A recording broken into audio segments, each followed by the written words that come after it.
I'm pulling your leg. Oh, my grandfather's cane.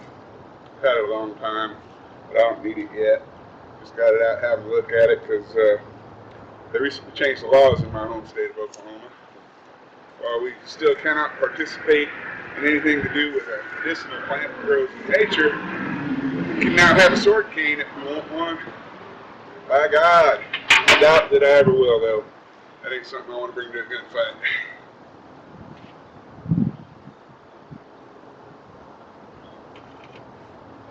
I just wanted to say hello and answer to people that have been contacting me about my overall condition, and I'm doing great, actually. It's been kind of strange. Just last month, I was doing very well comparatively. I'm not dying anymore, and so I went out to buy new boots. And what I found is I could not get my feet in boots. They were too weak, and it hurt. I could not put my feet in boots. Because probably the last 2 years, anytime you saw me on video, I was probably wearing Crocs. I literally have been just off my feet for 2 years. And anyway, what I wound up doing was buying a pair of these. These are made by Justin Boot, not that I'm promoting him or anything. If anybody else is in that predicament, I wound up doing a month in those. They're very comfortable. And my next phase, I went to a New Balance shoe store and bought some tennis shoes, got fitted for them, got some good insoles, and I've been just living in those and put me right back on my feet once I could actually get into some good shoes. I'll be in boots again next month. I am in pretty rough shape today, but it's physical. It's nothing to do with the condition that is rapidly leaving. I still have some topical issues. Still got a little mark on my arm here. The internal infection is gone, no doubt about it, but I'm still having to do some topical fungal treatment to get rid of that one. The rest of it's pretty much gone. This one is very serious, though. Anyway, my phone rang yesterday morning at 8 o'clock, and it was the tree guy that I chase around.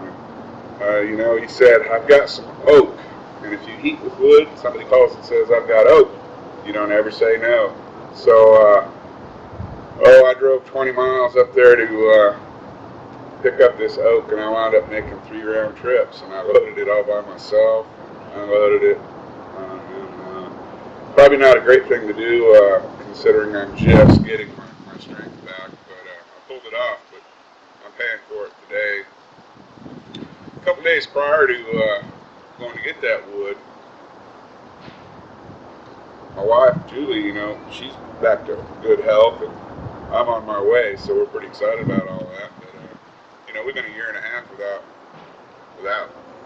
She was injured, very rough time, but thanks to all our preps and a lot of good friends and community in general, we got by. And here's the fiscal responsibility. As long as you have that going in, you'll be fine coming out.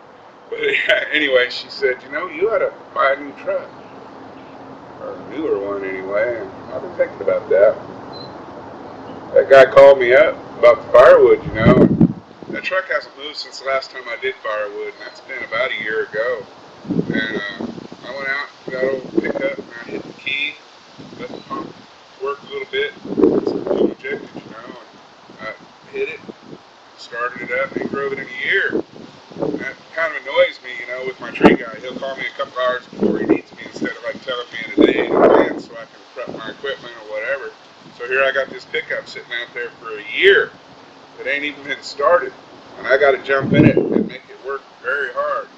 And anyway, that truck did it without a hiccup, And I was thinking about selling it and getting a newer truck, and I thought, boy, that probably just, I'd end up with some little truck that couldn't do what this one can do. So I was thinking that since I'm not dying anymore, I need some wheels. And what I'm going to do, what I'm going to have to do, is spend a little time working on that truck, just picking off some details. That would be a good example of taking an old truck and bringing it back into good service. And since I'm doing that anyway, I thought I'd make some video about it. So it's kind of like that or nothing. So anyway, it's an 85 Ranger, and I don't see much about those online. So I'll be able to contribute to the online community a little bit about that particular model of truck. And Well, I don't know, man. I bought new trucks from 1994 until 2001. I had half a dozen new vehicles, mostly trucks, because I was very busy and being an entrepreneur and out making money, and there's no time for working on vehicles, you know. So when one starts acting up to trade it in, it's like, oh, there's $100,000 I'm never getting back. I don't really have any interest in having vehicles that I have debt in or anything like that. You know, that's a real big part of my lifestyle here, and that's why we were able to go a year and a half without a paycheck and just keep it together. So we don't have any debt like that. And as tempting as it is to get a new truck, I think I better just have a look at the one I've got.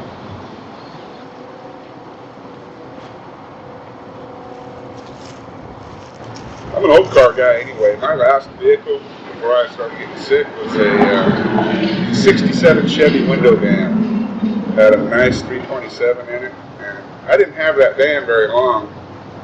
The running gear that was in it, that nice 327, actually came out of my truck before that, which was a 64 Chevy. And I had a ton of money in it. Beautiful, big old one-ton flatbed. It was my work truck. I picked it up on a trip through Montana, you know.